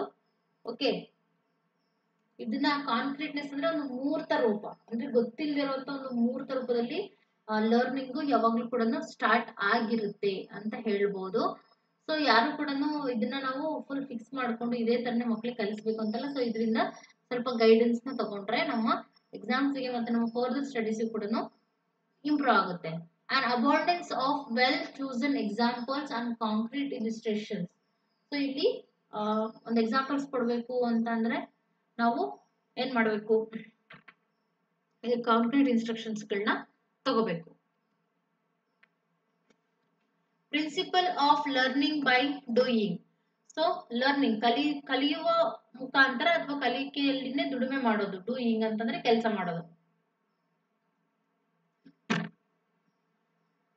It places more emphasis on the acquiring the skill by doing. So ಈ principle of learning by doing ಏನಕ್ಕೆ ಜಾಸ್ತಿ ಒತ್ತು ಕೊಡುತ್ತೆ ಅಂದ್ರೆ ಇಟ್ಸ್ ಅಕ್ವೈರಿಂಗ್ ಸ್ಕಿಲ್ ಅನ್ನ ಅಕ್ವೈರ್ ಮಾಡ್ಕೋಬೇಕು ಕೆಲಸನ ಮಾಡೋದ್ರಿಂದ. Okay, for foreign language acquisition, written work, pronunciation, reading, writing, spelling, hearing are essential activities. So ಇವೆಲ್ಲ ಕೂಡ ಫಾರಿನ್ ಲ್ಯಾಂಗ್ವೇಜ್ ಕಲಿಲಿಕ್ಕೆ ಬೇಕಾಗಿರುವಂತ ಎಸೆನ್ಷಿಯಲ್ ಆಕ್ಟಿವಿಟೀಸ್. ರೀಡಿಂಗ್ ಮಾಡಬೇಕು, ರೈಟಿಂಗ್ ಮಾಡಬೇಕು, ಅವಳು ರಿಟರ್ನ್ ಫಾರ್ಮ್ ಅಲ್ಲಿ ಬರಬೇಕು, ಪ್ರೊನೌನ್ಸಿಯೇಷನ್ ಕಲಿಬೇಕು, ಮತ್ತೆ ವರ್ಕ್ ಮಾಡಬೇಕು, ರೈಟಿಂಗ್ ಮಾಡಬೇಕು, ಕೇಳಿಸ್ಕೋಬೇಕು. ಇವೆಲ್ಲ ಕೂಡ ಒಂದು ಮಗುಗಿರುವಂತ ಏನಂತ ಹೇಳ್ಬೋದು, ಅದು ಮಗು ಮೇಲೆ ನಾವಿಟ್ಟಿರುವಂತ ಎಕ್ಸ್ಪೆಕ್ಟೇಷನ್ಸ್ ಅಂತಾನೆ ಹೇಳ್ಬೋದು. Students be given to practice in students be given a good practice of these. So ಒಂದು ಒಳ್ಳೆ ಪ್ರಾಕ್ಟೀಸ್ ನ ಕೊಟ್ರೆ ಆ ಮಕ್ಕಳು ಸಾಧಿಸ್ತಾರೆ. ನಾವು ಆಸ್ ಟೀಚರ್ಸ್ ಆಗಿ principle of practice in real situation. So ನಿಜವಾದ ಸಿಚುವೇಶನ್ ಅಲ್ಲಿ ಹೇಗೆ ಪ್ರಾಕ್ಟೀಸ್ ಮಾಡಿ ನಾವು ಡೀಲ್ ಮಾಡಬೇಕು. 148 language is thought so that the learners are able to make use of it their day-to-day life stimulation. So 148 language is taught, 148 language na ನಾವು ಕಲಿಸಬಹುದು. ಓಕೆನಾ? It is taught so that the learners are able to make use of it. So learners ಅದರಿಂದ ಕಲಿಕೆಯನ್ನ learn ಮಾಡ್ತಿರೋ ಅದರಿಂದ ಉಪಯೋಗ ತಕ್ಕೋಬೇಕು. By day to day life stimulation, ದಿನ ಬರುವಂತ ಅಥವಾ ದಿನ ಇರುವಂತ ಒಂದು ಕೆಲಸ ಕಾರ್ಯಗಳಿಗೆ ಅದನ್ನ ಯೂಸ್ ಮಾಡ್ಕೋಬೇಕು. Different language item, vocabulary, structure, etc. Different language items say vocabulary, structure, etc. Different language item ತಗೊಂಡ್ರೆ ಡಿಫ್ರೆಂಟ್ ಆಗಿರುವಂತ ಕೆಲವೊಂದು ಕಾಂಪೋನೆಂಟ್ಸ್ ಅದರಲ್ಲಿ ಇರುತ್ತೆ. Okay, should be difficult within the context of some appropriate stimulation so that the learners may find them very near to life. That means ಏನು ಅಂತಂದ್ರೆ different language ಅಲ್ಲಿ ಒಂದು different items ಗಳನ್ನ ವೊಕ್ಯಾಬ್ಯುಲರಿನ ಸ್ಟ್ರಕ್ಚರ್ಸ್ ನ ತಗೊಂಡ್ರೆ ಅದರಿಂದ ಡಿಫ್ರೆಂಟ್ ಆಗಿ ಅಡಿಗೆ ಆಗುತ್ತೆ, ಕಲಿಕೆ ಆಗುತ್ತೆ. I so sorry. ಅದರಿಂದ ಡಿಫ್ರೆಂಟ್ ಆಗಿ ಐಟಮ್ಸ್ ನ ತಗೊಂಡ್ರೆ ಡಿಫ್ರೆಂಟ್ ಆಗಿ ನಾವು ಕಲಿಕೆ ಮಾಡ್ತೀವಿ ಇಲ್ಲಿ. ಓಕೆ, 1 o'clock to 2 o'clock ಆಯ್ತು ಅಂತ ನೋಡಿ ನಾನು ಆಲ್ರೆಡಿ ಅಡಿಗೆ ಬಗ್ಗೆ ಮಾತಾಡ್ತಿದ್ದೀನಿ. I am so sorry for that. So different language item ನ ವರ್ಡ್ಸ್ ಗಳನ್ನ ವೊಕ್ಯಾಬ್ಯುಲರೀಸ್ ನ ತಗೊಂಡ್ರೆ ಏನಾಗುತ್ತೆ, ಇಲ್ಲಿ ಲ್ಯಾಂಗ್ವೇಜ್ ಲರ್ನಿಂಗ್ ಗೆ ನಮಗೆ ಈಸಿ ಆಗುತ್ತೆ. ಓಕೆ, ಸಿಚುವೇಶನ್ಸ್ ನ ತಗೊಂಡ್ರೆ ಅದರಿಂದ ಅಂದ್ರೆ ನಮ್ಮ ಸುತ್ತಮುತ್ತ ನಡೆಯುವಂತ ಸಿಚುವೇಶನ್ ನ ತಗೊಂಡು ಅದನ್ನ ಎಕ್ಸ್ಪ್ಲೇನ್ ಮಾಡಕ್ ಟ್ರೈ ಮಾಡಿದ್ರೆ ಅವರಿಗೆ ಏನಾಗುತ್ತೆ ಅಂತಂದ್ರೆ ಒಂದು ಪ್ರಾಕ್ಟೀಸ್ ಆಗುತ್ತೆ. ಅದೇ ತರನೇ ಅಂದ್ರೆ ಈಗ ಸಣ್ಣ ಮಕ್ಳಿಗೆ ಹೇಳ್ತಾರಲ್ವಾ, today morning I woke up at 6 o'clock, after that I had my breakfast ಗಿಂತ ಮುಂಚೆ ಏನ್ ಮಾಡಿದೆ ಅಂತಂದ್ರೆ I took my bath very nicely, after that I pray a god sometimes ಅಂತ ಈ ತರ ರಿಯಲ್ ಲೈಫ್ ಸಿಚುವೇಶನ್ ನ ಪ್ರಾಕ್ಟೀಸ್ ಮಾಡಬೇಕು. ಅದು 12ನೇ ತತ್ವ ನಮ್ದು. ಓಕೆ, ನೆಕ್ಸ್ಟ್ ಬಂದ್ಬಿಟ್ಟು ಇದ್ರದ್ದೇ ನೋಡಿ. Teachers should make efforts to relate the subject matter to life customs, traditions, peculiarities and characteristics of the society to which students belongs. ಅಂತಂದ್ರೆ ಟೀಚರ್ ಎಫರ್ಟ್ಸ್ ಹಾಕ್ಬೇಕು. ಏನೇನು ಅಂತಂದ್ರೆ ಒಂದು ಮಗು ಒಂದು 30 ಜನ ಮಕ್ಕಳಿದ್ದಾರೆ ಅಂತಂದ್ರೆ ಹೇಗೆ ರಿಲೇಟೆಡ್ ಟು ದ ಸಬ್ಜೆಕ್ಟ್, ಅಂದ್ರೆ ಸಬ್ಜೆಕ್ಟ್ ರಿಲೇಟೆಡ್ ಆಗುವಂತ ಒಂದು ಲೈಫ್ ನ, ಕಸ್ಟಮ್ಸ್ ನ, ಟ್ರೆಡಿಷನ್ ನ, ಪೆಕ್ಯುಲಾರಿಟೀಸ್ ಗಳನ್ನ, ಓಕೆ, ಹೇಗಿರ್ತಾರೆ, ಭಾಷೆ, ಅವರ ಕಾಸ್ಟ್ಯೂಮ್, ಕಸ್ಟಮ್ಸ್, ಅವರ ಜೀವನ ಹೇಗಿದೆ, ಅದಕ್ಕೆ ಪೆಕ್ಯುಲಾರಿಟೀಸ್ ಗಳು ಏನೇನಿದೆ, ಸಿಂಪಲ್ ಆಗಿ ಆ ಕ್ಯಾರೆಕ್ಟರಿಸ್ಟಿಕ್ಸ್ ನೆಲ್ಲ ಸೊಸೈಟಿನಲ್ಲಿ ಹೇಗೆ ನೋಡ್ತೀವಿ ನಾವು, ಸ್ಟೂಡೆಂಟ್ಸ್ ಗೆ ಇದ್ರಲ್ಲಿ ಯಾವ್ದು ಬಿಲಾಂಗ್ಸ್ ಆಗುತ್ತೆ ಅಂತ ಈ ತರ ಸ್ವಲ್ಪ ಸ್ವಲ್ಪ ನಾವು ಟೀಚರ್ಸ್ ಆಗಿ ತಿಳ್ಕೊಂತ ಮಕ್ಕಳಿಗೆ ಅದನ್ನ ರಿಲೇಟೆಡ್ ಆಗೋ ತರ ಹೇಳ್ಬೇಕು ನಾವು. This will make the teaching more meaningful and learning can be transferred to real life situation. So ಈ ತರ ಮಾಡೋದ್ರಿಂದ ನಾವು ಏನಾಗ್ತೀವಿ ಅಂತಂದ್ರೆ, ಈಗ ಯಾವ್ದೋ ಒಂದು ಕ್ಯಾರೆಕ್ಟರ್ ಅನ್ನ ಹೇಳ್ತಿದೀವಿ ಅಂತ ತಿಳ್ಕೊಂಡ್ರೆ, ಈ ಕ್ಯಾರೆಕ್ಟರ್ ನೋಡಿ ಸೇಮ್ ನಮ್ಮ ಕ್ಲಾಸ್ ಅಲ್ಲಿ ಇರುವಂತ ಪ್ರಜ್ವಲ್ ತರನೇ ಇಲ್ವಾ ಅಂತ ಈ ತರ ಏನಾದ್ರು ಹೇಳಿದ್ರೆ ಅವಾಗ ಸ್ವಲ್ಪ ರಿಲೇಟ್ ಆಗ್ತಾರೆ ಮಕ್ಕಳು. ಸೊ ಇದರಿಂದ ನಮ್ಮ ರಿಯಲ್ ಲೈಫ್ ಅಲ್ಲಿ ಇರುವಂತ ಏನಂತ ಹೇಳ್ಬೋದು ಆಗೋ ಘಟನೆಗಳಲ್ಲೂ ಕೂಡ ಅದರಿಂದನೂ ಕೂಡ ಲ್ಯಾಂಗ್ವೇಜ್ ನಾವು ಈಸಿಯಾಗಿ ಲರ್ನ್ ಮಾಡ್ಬೋದು. Okay, so these are the important ones. So ನಮ್ಮ 13th ಪ್ರಿನ್ಸಿಪಲ್ ಬಂದ್ಬಿಟ್ಟು principle of multiple line of approach. Multiple lines ಇಂದ ಹೇಗೆ ಅಪ್ರೋಚ್ ಮಾಡಬೇಕು, ಇದು ಯಾವ ತತ್ವ ನೋಡಿ. The language should be approached simultaneously from many different sides in many different way by means of many different forms of work. ಈ language ಅನ್ನೋದು teachers ಮಾತ್ರ ಹೇಳ್ಕೊಡ್ಬೇಕು ಅಂತ ಇಲ್ಲ, ಮಲ್ಟಿಪಲ್ ಲೈನ್ಸ್ ಅಲ್ಲಿ ಇದು ಅಪ್ರೋಚ್ ಮಾಡುತ್ತೆ. ದಟ್ ಮೀನ್ಸ್ ಸ್ಕೂಲಲ್ಲಿ ಈಗ imagine we are learning English ಅಂದ್ರೆ ನಾವು ಸ್ಕೂಲಲ್ಲಿ ಮಾತ್ರ ಮಾತಾಡ್ಬೇಕು ಅನ್ನೋ ತರ ಇಲ್ಲ, ಮನೇಲಿ ಮಾತಾಡ್ಬೇಕು, ಹೊರಗಡೆ ಶಾಪ್ಸಿಗೆ ಹೋದಾಗ, ರೆಸ್ಟೋರೆಂಟಿಗೆ ಹೋದಾಗ, ಓಕೆ, ಅಲ್ಲಿ ಇಲ್ಲಿ ನಾವು ಅದನ್ನ ಡಿಫ್ರೆಂಟ್ ಫಾರ್ಮ್ಸ್ ಅಲ್ಲಿ ನಾವು ಮಾತಾಡ್ತಾನೆ ಇದ್ರೆ ಅದರಿಂದ ನಮ್ಗೆ ಮಲ್ಟಿಪಲ್ ಲೈನ್ಸ್ ಇಂದ ಅಪ್ರೋಚ್ ಆಗ್ತಾ ಇದೆ ಅಂತ ಅರ್ಥ. The teacher should adapt many approaches judicially and rationally selected to reach the goal. Teachers ಏನ್ ಮಾಡ್ಬೇಕು ಅಂತಂದ್ರೆ ಒಳ್ಳೊಳ್ಳೆ ಮೆಥಡ್ಸ್ಗಳನ್ನ, ಅಪ್ರೋಚ್ಗಳನ್ನ ಏನ್ ಮಾಡ್ಬೇಕು ತಿಳ್ಕೊಂಡು ಸೆಲೆಕ್ಟ್ ಮಾಡ್ಕೊಂಡು ಗೋಲ್ನ ರೀಚ್ ಆಗ್ಲಿಕ್ಕೆ ಹೆಲ್ಪ್ ಮಾಡ್ಕೋಬೇಕು ನಾವು. ಸೊ ಈ ತರ ವೇರಿಯಸ್ ಅಪ್ರೋಚಸ್ ಯಾವ್ಯಾವ್ದಿದೆ ನೋಡಿ. Social approach, okay, various approaches that may be use as follows. Social approach ಇರ್ಬೋದು, functional approach, cultural, behavioural approach, phonetics approach, situational and structural. ಈ ಎಲ್ಲಾ ಪಾಯಿಂಟ್ಸ್ ಗಳನ್ನ ಯೂಸ್ ಮಾಡಿಕೊಂಡು ಲ್ಯಾಂಗ್ವೇಜ್ ಲರ್ನಿಂಗಿಗೆ ನಾವು ಹೆಲ್ಪ್ ಮಾಡಬೇಕು. ಐ ಹೋಪ್ 13 ಪ್ರಿನ್ಸಿಪಲ್ಸ್ ಇದೆ, ನಾನು ಎಲ್ಲೂ ಕೂಡ ಡ್ರ್ಯಾಗ್ ಮಾಡಿದ್ರೆ ಸಿಂಪಲ್ ಆಗಿ ತಿಳಿಸ್ಕೊಡ್ಲಿಕ್ಕೆ ಟ್ರೈ ಮಾಡಿದೀನಿ. ಎಲ್ಲಾದ್ರೂ ಏನಾದ್ರೂ ಅರ್ಥ ಆಗಿಲ್ಲ ಅಂತಂದ್ರೆ ಜಸ್ಟ್ ಇನ್ನೊಂದ್ಸತಿ ಇದನ್ನ ರಿವೈಂಡ್ ಮಾಡಿ ನೋಡಿ. ನೆಕ್ಸ್ಟ್ ಬಂದ್ಬಿಟ್ಟು ಈ ಟಾಪಿಕ್ಸ್ ಗಳ ಮೇಲೆ ಇರುವಂತ MCQ ಸೆಷನ್ಸ್, ಇದು ಕೂಡ ತುಂಬಾ ಇಂಪಾರ್ಟೆಂಟ್ ಆಗಿರುತ್ತೆ. ಬಿಕಾಸ್ ನಾವು ಏನ್ ಕಲ್ತಿದೀವಿ ಏನಿಲ್ಲ ಎಲ್ಲಾದ್ರೂ ನಮ್ಗೆ ಕನ್ಫ್ಯೂಷನ್ ಆಗಿದ್ರೆ, ನಾನು ಆಗ್ಲೇ ಅಡಿಗೆ ಅಂತ ಹೇಳಿದ್ನಲ್ವಾ, ಆ ತರ ಎಲ್ಲಾದ್ರೂ ಕೆಲವೊಂದು ವರ್ಡ್ಸ್ ಗಳು ಮಿಸ್ ಆಗಿದ್ರೆ ಇಲ್ಲಿ ನಮಗೆ ಕ್ಲಾರಿಫೈ ಆಗುತ್ತೆ. ಸೊ ನನಗೆ ನಗು ಬರ್ತಾ ಇದೆ ಹೇಳಿದಕ್ಕೆ. ನಮ್ಮ ಫಸ್ಟ್ ಕ್ವಶನ್ ಬಂದ್ಬಿಟ್ಟು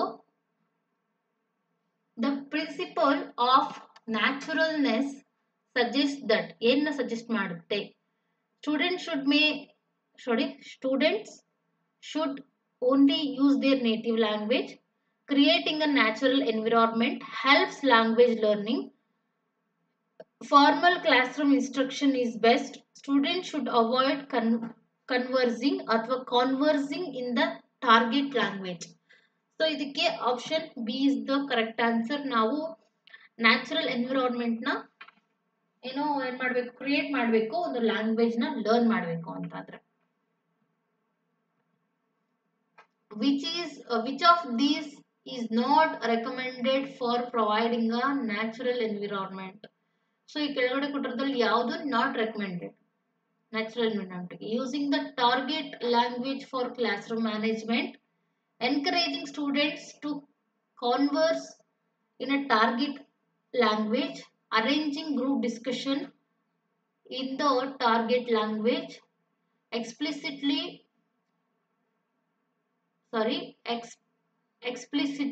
teaching grammar rules first. ಅಂದ್ರೆ ಇಲ್ಲಿ ಕೆಳಗಡೆ ಕೊಟ್ಟಿರೋದ್ರಲ್ಲಿ okay, which of these not recommended for providing a natural environment. ಈ ಕೆಳಗಡೆ ಕೊಟ್ಟಿರೋದ್ರಲ್ಲಿ ಯಾವುದು ನ್ಯಾಚುರಲ್ ಎನ್ವಿರಾನ್ಮೆಂಟ್ ಗೆ ನಾಟ್ ಅಂದ್ರೆ ನೋ ರೆಕಮೆಂಡ್ ಮಾಡೋದಿಲ್ಲ. So option D is the correct answer. Explicitly teaching grammar rules first ಅಂತಂದ್ರೆ ಫಸ್ಟಿಗೆ ನಾವು ಗ್ರಾಮರ್ ರೂಲ್ಸ್ಗಳನ್ನ ಏನ್ ಮಾಡ್ಲಿಕ್ಕೆ ಆಗೋದಿಲ್ಲ, ಹೇಳ್ಕೊಡ್ಲಿಕ್ಕೆ ಆಗೋದಿಲ್ಲ. ಸೊ ಫಸ್ಟಿಗೆ ನಾವು ಮಾತಾಡ್ರಿ, ಕಮ್ಯುನಿಕೇಟ್ ಮಾಡ್ರಿ, ಆಮೇಲೆ ಅದೆಲ್ಲ ಅಂತ ಹೇಳ್ಬೇಕೆ ಹೊರತು ಎಕ್ಸ್ಪ್ಲಿಸಿಟ್ಲಿ ಅಂತಂದ್ರೆ ಸ್ಪಷ್ಟವಾಗಿ ಅಂತ ಹೇಳ್ಬೋದು ಅಥವಾ ನೀಟಾಗಿ ಓಕೆ ಅಂತ ಹೇಳ್ಬೋದು. ಅದೇ ಅದು ಎಕ್ಸ್ಪ್ಲಿಸಿಟ್ಲಿ ಅಂದ್ರೆ ಸ್ಪಷ್ಟವಾಗಿ. ನಾವು ಫಸ್ಟಿಗೆನೆ ಗ್ರಾಮರ್ ರೂಲ್ಸ್ ನ ಹೇಳ್ಕೊಡ್ತೀವಿ ಅಂದ್ರೆ ಯಾವುದೇ ಲ್ಯಾಂಗ್ವೇಜ್ ಬರೋದಿಲ್ಲ. ಫಸ್ಟ್ ಟಾರ್ಗೆಟ್ ಕೊಟ್ಟಿರೋಂಥ ಲ್ಯಾಂಗ್ವೇಜ್ ನ ಕ್ಲಾಸ್ ರೂಮ್ ಅಲ್ಲಿ ಮಾತಾಡಿ, ಅಲ್ಲಿ ಮಾತಾಡಿ, ಇಲ್ಲಿ ಮಾತಾಡಿ, ಹಾಗೆ ಮಾತಾಡಿ, ಹೀಗೆ ಮಾತಾಡಿ ಅಂತ ಹೇಳ್ಬೇಕು. ಬರೀ ಇಲ್ಲಿ ಗ್ರಾಮರ್ ಥ್ರೂ ಇಂಗ್ಲಿಷ್ ಕಲಿಸ್ತೀನಿ ಅಂದ್ರೆ ಅವೆಲ್ಲ ಆಗೋ ಮಾತಲ್ಲ. The principle of habit formation views language learning as similar to. Habit formation ಅನ್ನೋ ಪ್ರಿನ್ಸಿಪಲ್ ಯಾವ್ದ್ರ ಮೇಲೆ ಯೂಸ್ ಮಾಡುತ್ತೆ? Views language learning as similar to studying fact and information, developing skills like cycling or swimming, memorizing vocabulary list, translating between languages. So ಇದು ಹೇಗೆ language learning ಗೆ help ಮಾಡುತ್ತೆ habit formation ಅನ್ನೋದು? It is the option B. ನಾವು developing skills like, ನಾವು ಯಾವ ತರ skills ನ ಡೆವಲಪ್ ಮಾಡ್ಕೋಬೇಕು, ಸೈಕ್ಲಿಂಗ್, ಸ್ವಿಮ್ಮಿಂಗ್ ಇದೆ ಅಲ್ವಾ, ಅದೇ ತರ ನಾವು ಇಂಗ್ಲಿಷ್ ನ ಆಸ್ ಅ ಹ್ಯಾಬಿಟ್ ಆಗಿ ಫಾರ್ಮೇಶನ್ ಮಾಡ್ಕೋಬೇಕು, ಕಲಿಬೇಕು. Fourth one, to promote habit formation the teacher should aim for students. Teachers ಏನು ಏಮ್ ಆಗಿರ್ಬೇಕು ಹ್ಯಾಬಿಟ್ ಫಾರ್ಮೇಶನ್ಗೆ? Make conscious efforts when using a language. Conscious ಆಗಿರ್ಬೇಕು, ಕಾನ್ಶಿಯಸ್ ಎಫರ್ಟ್ ಹಾಕಬೇಕು ಲ್ಯಾಂಗ್ವೇಜ್ ನ ಯೂಸ್ ಮಾಡಬೇಕಾದ್ರೆ. Use language automatically with little effort. ಒಂದು ಚಿಕ್ಕ effort ನ ಜೊತೆಗೆ ಲ್ಯಾಂಗ್ವೇಜ್ ನ ಆಟೋಮೆಟಿಕ್ ಆಗಿ ಯೂಸ್ ಮಾಡೋದನ್ನ ಕಲಿಬೇಕು. Memorize and recite the dialogues ಅಂತಂದ್ರೆ ಪದೇ ಪದೇ ನೆನ್ಪು ಮಾಡ್ಕೊಂತಿರ್ಬೇಕು, ಕಂಠಪಾಠ ಮಾಡಬೇಕು ಡೈಲಾಗ್ಸ್ ಗಳನ್ನ. Avoid using audio visual aids ಗಳನ್ನ ಯೂಸ್ ಮಾಡೋದನ್ನ ಅವಾಯ್ಡ್ ಮಾಡಬೇಕು. So the teacher should aim for students to. ಇದು ಕೆಳಗಡೆ ಕೊಟ್ಟಿರೋದಲ್ಲಿ ಹ್ಯಾಬಿಟ್ ಫಾರ್ಮೇಶನ್ ಗೆ ಯಾವ್ದು ಏಮ್ ಆಗುತ್ತೆ ಅಂದ್ರೆ it's option B. Use the language automatically with little effort. Little effort ಜೊತೆಗೆ ಲ್ಯಾಂಗ್ವೇಜ್ ನ ಯೂಸ್ ಮಾಡೋದನ್ನ ನಾವು ಆಟೋಮೆಟಿಕ್ ಆಗಿ ಸ್ಟಾರ್ಟ್ ಮಾಡೇ ಬಿಡಬೇಕು, ವೇಟ್ ಮಾಡಂಗಿಲ್ಲ. Which is not suggested for habit formation based on the given information. So ಯಾವುದು ನಾಟ್ ಸಜೆಷನ್ ಹ್ಯಾಬಿಟ್ ಫಾರ್ಮೇಶನ್ ಗೆ? Using tape recorder, having students do rote memorization drills, utilizing a language log, encouraging free conversation practice. So option B is the correct answer. Having students to rote memorization drill ಇಂದ ಹೇಳ್ಕೊಡೋದ್ರಿಂದ, ಕಂಠಪಾಠ ಮಾಡೋದ್ರಿಂದ ಎಲ್ಲ language ಅನ್ನೋದು habit ಆಗೋದಿಲ್ಲ. Okay, so ಹಾಗಾಗಿ having students to rote memorisation and drill ಅನ್ನೋದು not suggested ಆಗಿರುತ್ತೆ habit ಫಾರ್ಮೇಶನ್ಗೆ. Teacher wants to follow the naturalness principle. They should not, ಅವ್ರು ಏನ್ ಮಾಡಬಾರ್ದು, use the target language for classroom management, set up situation for free conversational practice, teach grammar explicitly before any other activities, encourage target language use among students. So it is the option C. Teacher ಏನ್ ಮಾಡಬಾರ್ದು ಅಂತಂದ್ರೆ ಫಸ್ಟಿಗೆನೆ grammar ನ ಹೇಳ್ಕೊಡ್ಲಿಕ್ಕೆ ಹೋಗ್ಬಾರ್ದು ನಾವು ಬೇರೆ activities ಗಳಿಗಿಂತ ಮುಂಚೆ.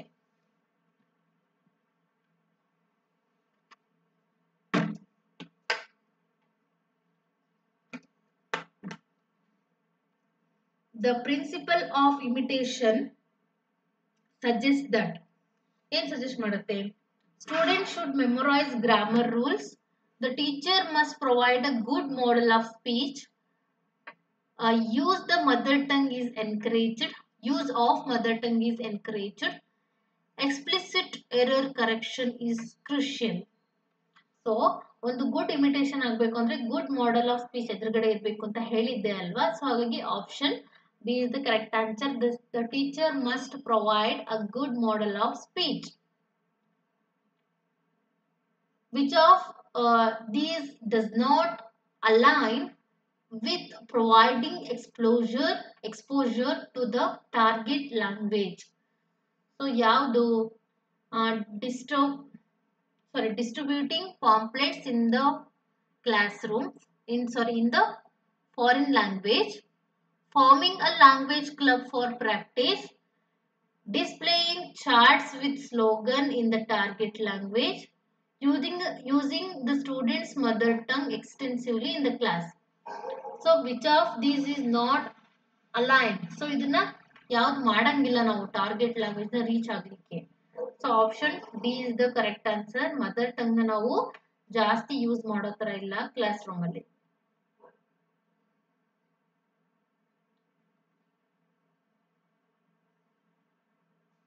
ಇದು ಮಾಡಿದ್ವಾ ನಾವು? ಈಗ 9th one ಅಲ್ವಾ? According to the principle of exposure, the teacher should aim to. Teacher ಏನ್ ಮಾಡಬೇಕು ಪ್ರಿನ್ಸಿಪಲ್ ಆಫ್ ಎಕ್ಸ್ಪೋಜರ್ ಪ್ರಕಾರ? Limit students access to the target language. So next, provide an environment rich in the in the target language input. Only use a textbook for language practice. Explicitly teach grammar before any exposure activities. According to the principle of exposure, the teacher ಗೆ ಏನ್ ಮಾಡಬೇಕು ಅಂತ ಇರಬೇಕು. It is option B. ನಾವು ಒಂದು rich ಆಗಿರುವಂತ environment ಕೊಡಬೇಕು, ಒಂದು ಟಾರ್ಗೆಟ್ ನ ರೀಚ್ ಆಗಬೇಕು ಅಂದ್ರೆ. Which would be good way to give more exposure based on these principles. ಇಲ್ಲಿ ಕೆಳಗಡೆ ಕೊಟ್ಟಿರುವಂತ ಯಾವ ಪ್ರಿನ್ಸಿಪಲ್ಸ್ ಏನಾಗುತ್ತೆ ಅಂದ್ರೆ which would be the good way. ಯಾವುದು ಗುಡ್ ವೇ ಆಗುತ್ತೆ? To give more exposure based on the principle. Showing movies or videos in the target language. Having students do grammar drills and form a textbook. Using a mother tongue to explain complex concepts, providing rules and doing oral translation activities. So it's option A, showing movies or videos in a target language. Movies galna, videos galna, songs galna kelta idre namge language yavade idru kodanu bega artha agutte, ಸ್ವಲ್ಪ ಬರುತ್ತೆ. So which type of vocabulary grouping organize words by their sound? ಯಾವ ಗ್ರೂಪ್ ಅದು? Sound ಅಂತ ಬಂದ ತಕ್ಷಣ ನಾವು ದೂಸರ ಮಾತಾಡಂಗಿಲ್ಲ. It's a phonetic group. Grouping words related to the concept of school like teacher, classroom, etcetera. It is an example of semantic grouping. Lexical, phonetics and grammatical. So it's option C, it's the lexical grouping. ಇದು ಒಂದು word ಇನ್ನ related words ಗಳನ್ನ refer ಮಾಡುತ್ತೆ lexical ಅನ್ನೋದು. According to the principle of controlled vocabulary should be. So principle of controlled vocabulary ಇಂದ ಏನ್ ಕಲಿತೀವಿ ನಾವು? ಅದು ಹೇಗಿರ್ಬೇಕು? Taught through isolated words list, practice in realistic meaningful context, memorized using root repetition methods, taught explicitly before any other good activities.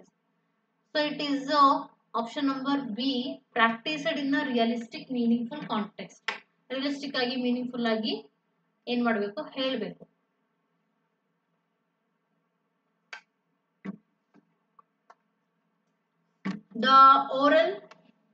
The oral approach emphasizes focusing first on. ನಾನು ಆಗಲೇ ಹೇಳಿದ್ನಲ್ವಾ ಅದು oral ಅದು. So the oral means ಏನಂತ ಹೇಳ್ಬೋದು? ಕಿವಿಯಿಂದ. ಶ್ರವಣ ಅಂದ್ರೆ ಕಿವಿ, ಸಾರಿ ಕಣ್ಣಲ್ವಾ ಶ್ರವಣ ಅಂದ್ರೆ? ಹೌದು, ಎಸ್, ಶ್ರವಣ ಅಂದ್ರೆ ಕಣ್ಣು ಅನ್ಸುತ್ತೆ. ದ ಓರಲ್ ಅಪ್ರೋಚ್ ಅಂತ ಅಂದ್ರೆ ಎಂಫಸಿಸ್ ಏನಕ್ಕೆ ಒತ್ತು ಕೊಡುತ್ತೆ? Focusing the first on reading and writing ಗೆ, ಎಕ್ಸ್ಪ್ಲಿಸಿಟ್ ಗ್ರಾಮರ್ ಇನ್ಸ್ಟ್ರಕ್ಷನ್ ಗೆ, ಲಿಸ್ನಿಂಗ್ ಅಂಡ್ ಸ್ಪೀಕಿಂಗ್ ಸ್ಕಿಲ್ಸ್ ಗೆ, ವೊಕ್ಯಾಬುಲರಿ ಅಂಡ್ ಮೆಮೊರೈಸೇಷನ್ ಗೆ. So it's option number C, listening. ಶ್ರವಣ ಅಂದ್ರೆ ಲಿಸನ್ ಮಾಡೋದಲ್ವಾ. ಲಿಸ್ನಿಂಗ್ ಅಂಡ್ ಸ್ಪೀಕಿಂಗ್ ಸ್ಕಿಲ್ಸ್ ಗೆ ಜಾಸ್ತಿ ಎಂಫಸಿಸ್ ಮಾಡುತ್ತೆ ಯಾವುದು? Oral and oral. Okay, listening and speaking. Oral ಅಂದ್ರೆ ಸ್ಪೀಕಿಂಗ್ ಮಾಡೋದು, ಆರಲ್ ಅಂತಂದ್ರೆ listen. Based on the given information at the initial stages, which skill should receive the most importance? So ಯಾವ skill? Reading, writing, speaking, vocabulary. So initial stage ಅಲ್ಲಿ ನಮಗೆ ಬೇಕಾಗಿರೋ speaking, reading, writing, ಆಮೇಲೆ vocabulary ಅನ್ನೋದು ಆಮೇಲೆ first ಮಾತಾಡಬೇಕು. The principle of accuracy and correctness emphasis. Accuracy ಮತ್ತೆ correctness principle ಏನಕ್ಕೆ ಒತ್ತು ಕೊಡುತ್ತೆ, ಏನಕ್ಕೆ ಒತ್ತು ನೀಡುತ್ತೆ, ಏನಕ್ಕೆ ಇಂಪಾರ್ಟೆನ್ಸ್ ಕೊಡುತ್ತೆ? Using vocabulary words precisely in the right context, allowing students to make errors freely during practices, focusing only on meaning, not form, providing minimal input and examples. So it's a option number A, using vocabulary words precisely in the right context.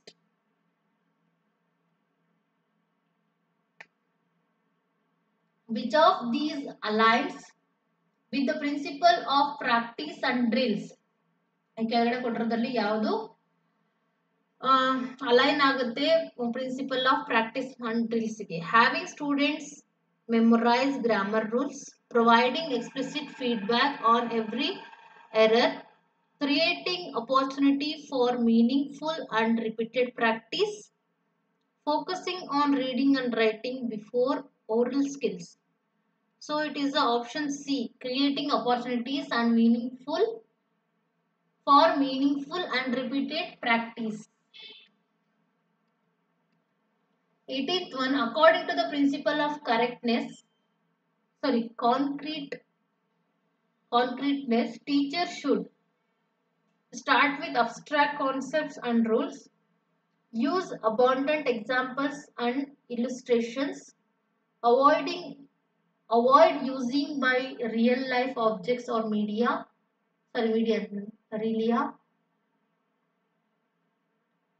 Next to prioritize grammar instruction over examples. So principle of concreteness ನ ಪ್ರಕಾರ teachers ಏನ್ ಮಾಡಬೇಕು? Teachers use abundant examples and illustrations. ಇದನ್ನ abundant examples ನ use ಮಾಡಬೇಕು ಮತ್ತೆ illustrations ನ ಮಾಡಬೇಕು. The principle of learning by doing emphasis ಏನನ್ನ ಒತ್ತು ಕೊಡುತ್ತೆ? Explicit instruction on rules and concepts, acquiring skills through hands-on practice activities, rote memorization of vocabulary and dialogues, prioritizing reading and writing over other skills. So ಇದಕ್ಕೆ option B ಅನ್ನೋದು correct answer. Acquiring, ಹೊಸ skills ಗಳನ್ನ ಪಡ್ಕೊಳ್ಳೋದು ಯಾವ್ದ್ರಿಂದ ಅಂದ್ರೆ through hands on practice activities, ಕೈಗಳಿಂದ practice ಮಾಡಿ ಹೊಸ ಸ್ಕಿಲ್ಸ್ ಗಳನ್ನ ಅಕ್ವೈರ್ ಮಾಡ್ಕೊಳ್ಳೋದು. Last but not the least, according to the principle of practicing real situation. Okay, principle of practicing real situation, ಆ ಪ್ರಿನ್ಸಿಪಲ್ ನ ಪ್ರಕಾರ teacher should limit language use to only classroom context, relate teaching to students daily life situation, focus only on decontextualized grammar practice, avoid using examples from the local culture. It's option B. Daily ಲೈಫಿಗೆ ಹತ್ರ ಇರೋ situations ಗಳನ್ನ ಮಕ್ಕಳಿಗೆ ತಿಳಿಸ್ಕೊಟ್ರೆ ಟೀಚರ್ಸ್ಗಳು ಅವರು ಏನ್ ಮಾಡ್ತಾರೆ ಅಂದ್ರೆ ಲ್ಯಾಂಗ್ವೇಜ್ ನ ಈಸಿಯಾಗಿ ಕಲಿತಾರೆ. ಸೊ ಈ ಕ್ಲಾಸ್ ಅಲ್ಲಿ ನಾನು ನಿಮ್ಗೆ ಅತಿ ಸುಲಭವಾಗಿ ಪ್ರಿನ್ಸಿಪಲ್ ಆಫ್ ಲ್ಯಾಂಗ್ವೇಜ್ ಟೀಚಿಂಗ್ ನ ಹೇಳ್ಕೊಟ್ಟಿದ್ದೀನಿ. ಅಥವಾ ಕಲ್ತಿದ್ದೀವಿ ನೀವು ನಾವು ಎಲ್ಲ ಸೇರ್ಕೊಂಡು. ಸೊ ನಮ್ಮ ನೆಕ್ಸ್ಟ್ ವಿಡಿಯೋದಲ್ಲೂ ಕೂಡ ಇಟ್ ಈಸ್ ಅ ಸೈಕಲಾಜಿಕಲ್ ಕೆಲವೊಂದು ಮೆಥಡ್ಸ್ ಇದೆ ಲ್ಯಾಂಗ್ವೇಜ್ ಲರ್ನಿಂಗಿಗೆ, ಅದನ್ನ ಮತ್ತೆ ಅದರ ಬೇಸಿಕ್ ಕ್ವಶನ್ ಆನ್ಸರ್ಸ್ಗಳನ್ನ ಸಾಲ್ವ್ ಮಾಡೋಣ ಅಂತ ಹೇಳ್ತಾ, ಇವತ್ತಿನ ಕ್ಲಾಸ್ ನಿಮಗೆಲ್ಲರಿಗೂ ಇಷ್ಟ ಆಗಿದೆ ಅಂತ ಭಾವಿಸ್ತಾ I am going to end this class for now. Have a nice day to you all. Happy day.